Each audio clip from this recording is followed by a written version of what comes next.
Hi everyone, how are you? Hope you are doing good. Okay, so in the previous lecture, what we had seen with was introduction and meaning of market. Okay, उसमें देखा था हमने what was market? Market is a system through which buyer and seller come into direct or indirect contact with each other for the purpose of buying and or selling goods and or services for a predetermined price. So इसी definition से बने थे हमारे characteristics भी. क्या था? Large number of buyers and sellers, मतलब numerous buyers and sellers must be there. Then goods and services, then contact, then price of goods, then information about the market situation.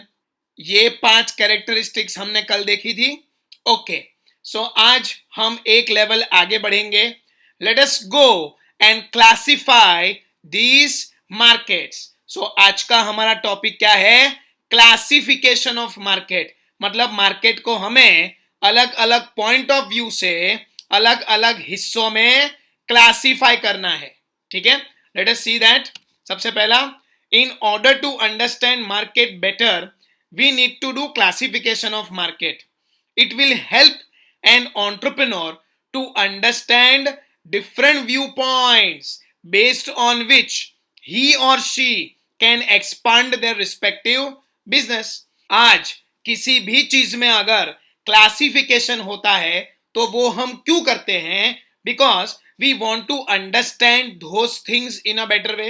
As for example, human beings are classified into 2 categories, male and female, ताकि हम उनको अच्छे से समझ सकें कि mail के ये कैरेक्टरिस्टिक्स हैं और फीमेल की वो कैरेक्टरिस्टिक्स है. So you will be able to understand that human being better if you know that such human being is a male or a female. फिर वो मेल फीमेल का ही खाली क्लासिफिकेशन नहीं हुआ, based on caste, creed, culture, colour, हमने उनको अलग अलग हिस्सों में बांट दिया, so that a proper community is formed and we are able to address issues of that community in a better way. So वैसा ही यहां पर क्लासिफिकेशन किसका होगा? मार्केट का, from different points of view.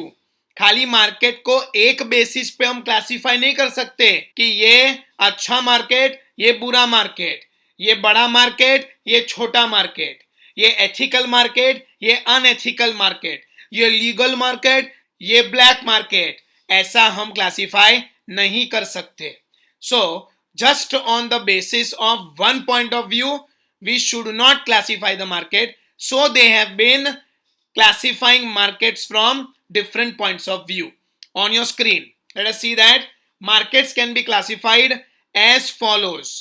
Pehla, market into 3 parts based on location, based on quantity of goods and services bought and sold, and based on competition. ठीक है, जिसमें से आज हम पहले 2 डिटेल में देख लेंगे, समझ लेंगे.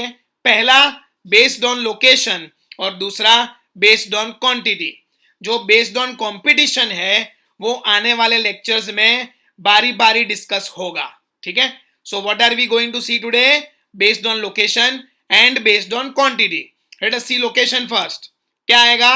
Local, regional, national and international. ठीक है, फिर क्या देखा हमने? Based on quantity. सो उसमें आएगा wholesale business and retail business. और तीसरा जो हमें आने वाले लेक्चर्स में पॉइंट वाइज देखना है वो क्या है? Based on competition, which is again divided into 2 types. आपको मालूम है लास्ट चैप्टर में हमने ये देखा था perfect competition and imperfect competition. याद आया?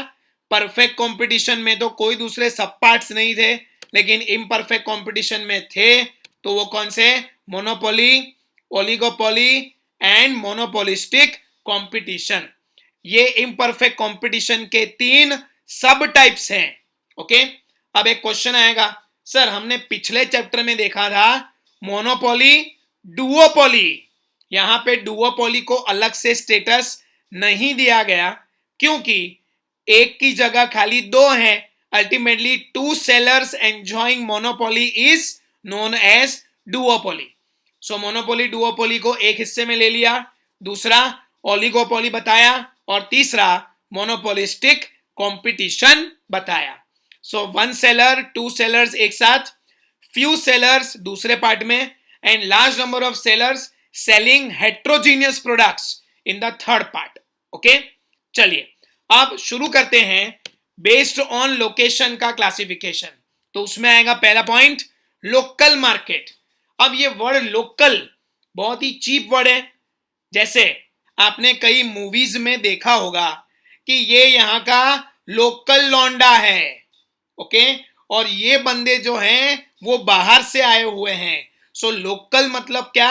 अपना, अपने इलाके में रहने वाला व्यक्ति क्या होता है? लोकलाइट होता है। वैसे ही ऐसा मार्केट जो किसी लोकलाइट ने शुरू किया और उस एरिया में ही वो बिजनेस कर रहा है, तो उसका मार्केट कौन सा मार्केट है? लोकल मार्केट है। लेट अस सी दैट क्या है, देखो स्क्रीन पे, market where products and services, क्योंकि बेचना तो हमें गुड्स भी है और सर्विस भी है, are produced and sold. Goods are produced and sold, services are sold at the same place are called local markets. मतलब जहां पे ये गुड्स बने, जहां पे ये गुड्स मैन्युफैक्चर हुए, जहां पे ये सर्विस जनरेट हुई, उसी एरिया में, उसी जगह पे इनका सेल भी हो गया, तो ऐसे मार्केट को हम कौन सा मार्केट बुलाएंगे? लोकल मार्केट बुलाएंगे। आगे देखते हैं और क्लैरिटी मिलेगी। Such markets are limited to city और विलेज। मतलब कोई ऐसा बिजनेस जो एक शहर में ही है, एक गांव में ही है, एक इलाके में ही है, उस बिजनेस को हम कौन सा बिजनेस बोलेंगे? लोकल बिजनेस बोलेंगे। लोकल मार्केट है उस बिजनेस का, हम ऐसा बोलेंगे। ठीक है, let us take a few examples. आप सब लोग लोकल वेजिटेबल वेंडर के पास जाते ही हैं खरीदारी करने के लिए, और आपके घर पे मम्मी को पूछना कि उनका एक फेवरेट वेजिटेबल वेंडर होगा जो सस्ते में सामान बेचेगा और अच्छी क्वालिटी वेजिटेबल्स की, फ्रूट्स की देगा। Because such businesses are run on relations, और रिलेशंस हम ज्यादातर इजीली किनके साथ बना पाएंगे? जो हमारे इर्द गिर्द रहते हैं, लोकली जो अवेलेबल है उसके साथ हमारे रिलेशन अच्छे, तो उनके साथ बिजनेस भी अच्छा होता है। ठीक है, सो वेजिटेबल वेंडर बनाया उसने अपने खेत में, जो था सिटी से थोड़ा दूर, आके उसने बेचा शहर में, और खाली एक ही शहर में आके वो बेच रहा है। एक ही उसका मार्केट है जो एक जगह पे स्थित है, और वही जगह से वो पूरा टाइम बिजनेस करता है। तो ये कौन सा मार्केट हुआ बेटा? लोकल मार्केट हुआ। एक जगह पे, एक सिटी में, एक गांव में, उससे बाहर वो जाने वाला नहीं है। दूसरा एग्जांपल लेते हैं और क्लैरिटी मिलेगी। आपने ये A1 हेयर स्टूडियो देखा होगा, अलग अलग एरिया में है, वडोदरा में है, और रिसेंटली उन्होंने अभी वासना भाईली में एक बहुत बड़ा बिल्डिंग बनाया है as a hair cutting studio. अब ये बिजनेस भी कौन सा है बेटा? लोकल है। अभी तो लोकल है, क्या मालूम A1 अगर सिटी के बाहर चला जाता है, दूसरे शहरों में, गुजरात में ये शुरू कर देता है, तो इसका क्लासिफिकेशन चेंज हो पाएगा। बट नॉर्मली जितने भी ऐसे हेयर कटिंग सलून है, उनकी services are limited to a particular area, to a particular city, to a particular village. So वो उस जगह से, उस सिटी से, उस विलेज से बाहर नहीं जाते अपनी सर्विस को बेचने के लिए। इसीलिए ये मार्केट भी कौन सा मार्केट हुआ? लोकल मार्केट हुआ। ठीक है, आगे देखते हैं। Govardhan chemist and provision store, ऐसे बहुत सारे प्रोविजन स्टोर्स आपके एरिया में भी होंगे जिनका बिजनेस सीमित है only to that particular area. मैं तो बोलता हूं ये जो प्रोविजन स्टोर्स हैं, इनका बिजनेस सिटी लेवल पे भी एक्सपांड नहीं हो सकता, क्योंकि हर एरिया में अलग अलग प्रकार के प्रोविजन स्टोर्स अवेलेबल होते हैं। सो एक एरिया का एक पॉपुलर प्रोविजन स्टोर होगा जहां पे जाके लोग शॉपिंग करते हैं। उसके अलावा on your screen Jagdish farsan private limited, नाम तो सुना ही होगा। अब ये जगदीश फरसाण खुला था ओरिजिनली सिटी में, अभी इसके सेंटर्स हैं ओपी रोड पे और बड़ौदा में दूसरी 2-3 जगह पे। बड़ौदा के बाहर जगदीश फरसाण आपको देखने को नहीं मिलेगा। अगर इस नाम से वो है भी तो वो ये ओनर नहीं है, वो वहां का लोकल बादशाह है, ये यहाँ का लोकल बादशाह है। जगदीश फरसाण वैसे बड़ौदा में ही 2 हैं, आपको बता दूं। एक है जगदीश फूड्स प्राइवेट लिमिटेड और एक है जगदीश फरसाण ओरिजिनल। सो ये दोनों भी ओनर्स अलग अलग हैं। इनका बिजनेस भी क्या है बेटा, लोकल है। ये एक एरिया के, एक सिटी के किंग हैं, उसके बाहर वो गए नहीं है। सो इन सब का बिजनेस अभी किस स्टेज पे है, लोकल स्टेज पे है। तो उनका जो मार्केट है वो कौन सा मार्केट है बेटा, लोकल मार्केट है। मैं ये नहीं कहता कि एक बार अगर किसी ने बिजनेस लोकल लेवल पे शुरू किया तो वो लोकल लेवल पे ही रहेगा। भविष्य में उनके पॉइंट ऑफ व्यू से ये क्लासिफिकेशन चेंज हो सकता है। सो जब भी कोई नया बिजनेस स्टार्ट करेगा तो अलग अलग जगहों पे एक साथ करेगा कि पहले एक जगह पे ट्राई करेगा, एक जगह पे ट्राई करेगा। तो हर बिजनेस शुरुआत में तो क्या था, लोकल ही था। फिर हमें यह देखना होता है कि वो बिजनेस को लोकल से किस लेवल पे लेके जाते हैं। अगर उसकी पूरी जिंदगी एक ही सिटी में, एक ही एरिया में काम करते करते खत्म हो गई तो वो लोकल मार्केट से ऊपर जाने वाला नहीं है। लेकिन अगर वो दूसरे शहरों में गया, दूसरे कंट्रीज में गया तो रीजनल, नेशनल, इंटरनेशनल तक वो पहुंच सकता है। ठीक है। सो ये सारे एग्जांपल्स जो हमने अभी लिए, इन सभी का बिजनेस कहां तक सीमित है, टू अ पर्टिकुलर सिटी और a village. That is why this businesses right now are which business, local business. Okay, चलिए आगे बढ़ते हैं। Regional market, let us see that now. What do you mean by regional? Selling of the products and services is limited to a region or a state is called regional market। तो कहने का क्या मतलब है, इन्होंने अपने business का जो पसारा है वो एक ही शहर में नहीं रखा, एक से ज्यादा शहर में रखा, एक से ज्यादा गांव में रखा, अलग अलग शहरों में रखा, लेकिन एक ही स्टेट में रखा। वो स्टेट से बाहर गए नहीं है। So such business are at which level, regional level. तो इनका जो मार्केट होगा वो कौन सा होगा, रीजनल मार्केट होगा। Let us see, such markets are spread in various regions और cities of a single state. Okay, as for example on your screen Khetla Appa tea stall, आपने सुना होगा, राजकोट से है ये। ओके, देखो लिखा भी है ऊपर राजकोट वाड़ा।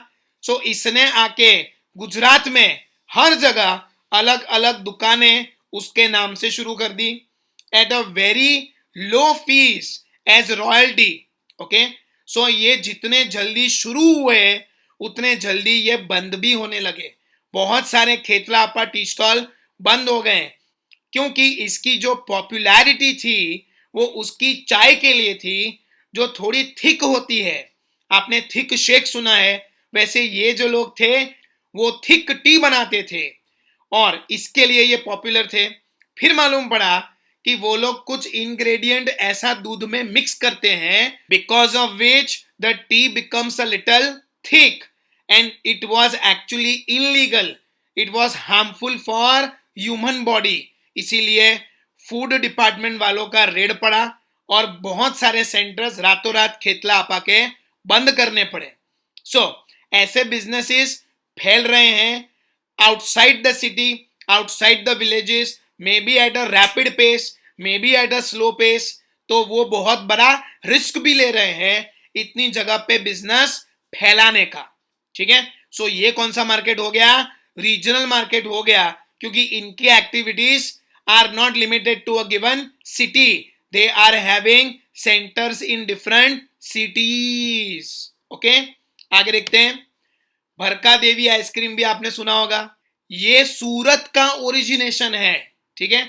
सूरत में ये भड़का देवी आइसक्रीम चला था, अब पूरे गुजरात में अलग अलग सेंटर्स खोल के बैठ गया है। So their business is also limited only to a particular state, they are operating in different cities of Gujarat. उसके बाद ये भी आपने सुना होगा ग्वालिया स्वीट्स, है ना, तो ये भी ओरिजिनेशन अहमदाबाद का था और उसने गुजरात में अलग अलग जगह पे अपने सेंटर्स खोल दिए। उसके बाद गुजरात समाचार, संदेश, गुजरात टुडे, नव गुजरात समय, ये जितने भी न्यूज़पेपर्स हैं जो कौन सी लैंग्वेज में छपे हैं बेटा, गुजराती लैंग्वेज में छपे हैं, तो सीधी सी बात है ये सर्कुलेट भी कहां पे होंगे, गुजरात में ही होंगे। सो ये कौन सा बिजनेस है, रीजनल बिजनेस है, जहां पर आपका business grows to different cities of a single state. Okay, आगे देखते हैं गुजराती फिल्म्स, यस और नो। सो ये गुजराती फिल्म क्यों बनी, गुजराती लैंग्वेज में क्यों बनी, गुजरातियों के लिए बनी, और मैक्सिमम गुजरातीस कहां पे रहते हैं, गुजरात में रहते हैं। इनफैक्ट जो गुजराती नहीं भी होता है उसको भी गुजराती हम सिखला देते हैं। तो ये बिजनेस बने with what intention, to sell in Gujarat, not at the national level. These movies are made with the intention to make money from Gujarati staying in Gujarat. So all these businesses are which business? Limited up to a certain state. अलग अलग cities से हम पैसा कमाएंगे लेकिन हमारा state एक ही होगा। ओके, चलिए अब ऐसे बिजनेसेस देखते हैं जो पूरे देश में हो, तो उसे हम क्या कहेंगे, नेशनल मार्केट कहेंगे। Let us see. When products and services are purchased and sold throughout the country, पूरे इंडिया में जो प्रोडक्ट्स बिके, ऐसा कोई बिजनेस है तो वो बिजनेस कौन से मार्केट में ऑपरेट कर रहा है, नेशनल मार्केट में ऑपरेट कर रहा है, ठीक है। Let us see. Such markets are spread in various states of a nation. As for example, Amul, the taste of India, and Rahul Gandhi the waste of India. Okay, फिर आगे देखते हैं हिंदी नॉवेल्स बनी है, हिंदी बुक्स बनी है, हिंदी लिटरेचर बना है, तो किसके लिए बना है, जो हिंदी बोलता है। और आप सब तो जानते ही हैं कि इंडिया की मातृभाषा, भारत की मातृभाषा क्या है, हिंदी है। So Hindi novels are made with an intention to be sold to each and every corner of India. Okay, इन लोग का मार्केट बहुत ही बड़ा है। फिर बनारसी साड़ी ये भी बनती हैं, किस पर्पज से, क्योंकि साड़ी मैक्सिमम कौन सी महिलाएं पहनती हैं, Indian females go for shopping of saris. वो अलग बात है कि आजकल बनारसी साड़ियों का इंटरनेशनल मार्केट भी डेवलप हो चुका है आफ्टर 2016-17, बट जब ये बनारस की साड़ी की बात होती है तो ये ज्यादा पॉपुलर किन में है, इंडियंस में है। वो किस इरादे से उन्होंने शुरू किया था, ताकि साड़ी को एक अलग ही लेवल पे ले जाके हम पूरे इंडिया की जो फीमेल्स हैं जो साड़ियां पहनती है उनको हमें ये साड़ी बेचनी है। सो इनका मार्केट भी कौन सा था, नेशनल मार्केट ही था up to 2016-17। Thanks to Modi ji and make in India project कि ये बनारसी साड़ियों का भी अब इंटरनेशनल मार्केट हो चुका है।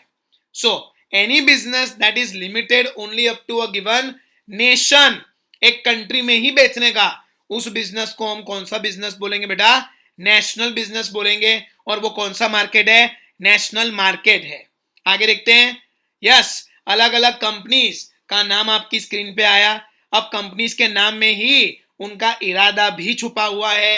HP, Hindustan petroleum, Indian oil, Bharat petroleum, फिर GAIL, GAIL, gas authority of India limited, Reliance industries, Tata Petrodyne limited. ये जितनी भी इंडस्ट्रीज अभी आपकी स्क्रीन पे है सारी की सारी पूरे इंडिया में अपना बिजनेस करती है और इंडिया के बाहर इनकी ये कंपनीज नहीं है। उसके बाद आगे देखते हैं इंटरनेशनल मार्केट। इससे बड़ा कोई मार्केट नहीं हो सकता, इससे बड़ा कोई बिजनेस भी नहीं हो सकता, क्योंकि आपका प्रोडक्ट पूरी दुनिया में बिक रहा है, तो अब ये मत सोचना कि सर ये दुनिया तो अचीव हो गई, अब हमें मार्स में जाके भी सामान बेचना है। बेटा पहले मार्स में सामान बेचने के लिए वहां पे पहले लोग होने चाहिए। जिस दिन वहां लोग होंगे हम वहां पे भी जाके बिजनेस करेंगे, हम छोड़ेंगे थोड़ी। वो जब होगा तब ये कोर्स में एक और पॉइंट ऐड हो जाएगा। फिर इंटरनेशनल नहीं होगा, इंटर प्लैनेट मार्केट होगा। वो जब आएगा तब देखेंगे। फिलहाल आपका बिजनेस अगर पूरी दुनिया में फैल जाए, ये पहले फैलाओ तो सही। इतना फैलाने के चक्कर में तुम खुद फैल जाओगे, फिर भी शायद इंटरनेशनल लेवल पे नहीं पहुंच पाओगे, क्योंकि there are very few businesses that operate at the international level. क्योंकि उनको सबको हर एक कंट्री का अलग अलग टेस्ट पैटर्न मालूम होना चाहिए, वो कंट्री की इकोनॉमिक पॉलिसीज मालूम होनी चाहिए, इंटरनेशनल लॉ मालूम होना चाहिए, तब जाके आप बिजनेस उस लेवल पे लेके जा पाओगे। ठीक है। Anyways, international market, let us see. When products and services are purchased and sold throughout the world, it is called international market or global market, क्योंकि वर्ल्ड किस में है? ग्लोब में। ठीक है। सो उसको क्या बोला गया? ग्लोबल मार्केट भी बोला गया। Let us see, such markets are spread in various nations of the world. तो हर कंट्री में आपका बिजनेस है, अलग अलग कंट्रीज में आपका बिजनेस है।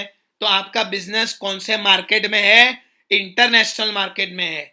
और ऐसे बहुत सारे बिजनेसेस आपको ऑलरेडी मालूम है। McDonald's is one of them, है ना। शुरुआत हुई थी इसकी यूएसए में, बेचारा लारी पे बर्गर बेचता था। अब देखो कहां से कहां उसने कितने आउटलेट्स कर दिए। उसके ओनर को ये तक नहीं मालूम होगा कि इंडिया में उसके कितने आउटलेट्स हैं। इतना बिजनेस फैला के रखा हुआ है। उसके बाद let us talk about Apple. पूरी दुनिया इस कंपनी का मोबाइल यूज करती है और इसके इनोवेशंस पूरी दुनिया में बिकते हैं। Okay, we know that. उसके बाद पेप्सी, कोका कोला, ये सारी इंटरनेशनल ब्रांड्स हैं जो बिकती हैं इन majority of the countries of the world, और ये हमें मालूम है। उसके अलावा अगर हम कार की बात करें तो जर्मन कंपनी है फॉक्सवैगन, उसी की दूसरी कंपनीज के नाम है Audi, Skoda, Bentley, posh, Lamborghini. Okay, ये सारे उसके ब्रांड्स हैं। और ये एक ऐसी कंपनी है जो अलग अलग ब्रांड से अलग अलग सेगमेंट्स में कार बेचती है। ओके, सो इफ वी सी कि एक कंपनी, एक ओनर अपना बिजनेस कहां कहां फैला सकते हैं, तो सभी देशों में फैला सकते हैं, पूरी दुनिया में उनका बोलबाला है। तो वो कौन से मार्केट में ऑपरेट कर रहे हैं? इंटरनेशनल मार्केट में ऑपरेट कर रहे हैं। इसमें हम फेसबुक, व्हाट्सएप, इन सब का भी एग्जांपल ले सकते हैं, because even those markets are international markets, because every person on this planet knows what is Facebook, knows what is WhatsApp. इन सबके अकाउंट भी उस पर खुले होंगे, and as a result of that उन्होंने अपना बिजनेस पूरी दुनिया को दिखाया है, अपने प्रोडक्ट्स, अपनी सर्विस पूरी दुनिया को बेची है। इसीलिए वो कौन से मार्केट में है बेटा? इंटरनेशनल मार्केट में है। ओके, आगे देखते हैं। कोई भी किताब जो इंग्लिश में छपी हो, सो इंटरनेशनल लैंग्वेज पे खाली एक ही लैंग्वेज रिकॉग्नाइज करी गई है, और वो क्या है? English. So if you are an author in English, you can spread your market up to the international level, because majority of the countries have to learn English, because English is an accepted international language, and to enter into any international trade, English is considered as a primary need, a basic need. So easily English novels का market पूरी दुनिया बन सकता है। Okay, चलिए आगे देखते हैं। Markets based on quantity. तो अब क्वांटिटी मतलब क्या? ज्यादा या कम हो सकती है। ये बात सुनते ही आपके दिमाग में दो शब्द आ जाने चाहिए, one is wholesale and the other is retail. अब होलसेल क्या, रिटेल क्या, इसको समझने के लिए अभी हम एक वीडियो देखेंगे आपकी स्क्रीन पे। Getting products from manufacturers to customers requires an efficient supply chain. A supply chain is the system involved in moving a product or service from manufacturer to the customer. The supply chain consists of manufacturers, distributors, wholesalers, and the retailers. A functional supply chain helps manufacturers distribute their product efficiently to meet the customer's demand. A distributor buys products or product lines from the manufacturers, warehouses them, and resells them to the wholesalers. A wholesaler is an intermediary entity that buys in bulk and sells to retailers rather than to the customers directly. The retailers are the end of the channel in the supply chain. They sell goods or commodities directly to the customers. Most retailers operate in locations close to the customers and sell products from several manufacturers. Distributors and wholesalers usually sell products from few manufacturers, with some selling from just one manufacturer. Let's take the Indomie brand for example. It is manufactured by Dufil Prima Foods plc. Its distribution is managed by Multipro Enterprises Limited and its distribution partners to wholesalers. The wholesalers normally found in large markets only sell in cartons. These wholesalers sell to retailers, which are those shops and superstores like ShopRite, which you walk in to purchase a pack or two of Indomie. As a business owner, based on your capital or goals, identify which role you want to play in the supply chain and equip yourself with the resources to help you excel. इस video में आपने अच्छे से देखा manufacturer to distributor to wholesaler to retailer to consumer. लेकिन अगर इतनी बड़ी चेन हमको याद नहीं करनी तो डिस्ट्रीब्यूटर को हम हटा भी सकते हैं। Manufacturer can directly provide goods to the wholesaler, wholesaler will sell to the retailer and retailer will sell to the customers. अब एक क्वेश्चन आएगा, सर इतने सारे लोगों को हम क्यों इन्वॉल्व कर रहे हैं? सीधा मैन्युफैक्चरर से हम माल उठाते हैं ना। मैन्युफैक्चरर फ्री नहीं है, उसको काम करना है मैन्युफैक्चरिंग का, सामान बनाना है उसको, either for a city or for a state or may be for the whole nation. तो वो सामान मैन्युफैक्चर करने पे ध्यान दे कि बेचने पे? तो उसने क्या बोला कि मुझे सामान मैन्युफैक्चर करने पे ध्यान देने दो, बेचने का काम मैं किसी और को दे दूंगा। सो कौन आया? सबसे पहला आया होलसेलर्स, जो कौन से मार्केट में ऑपरेट करते हैं?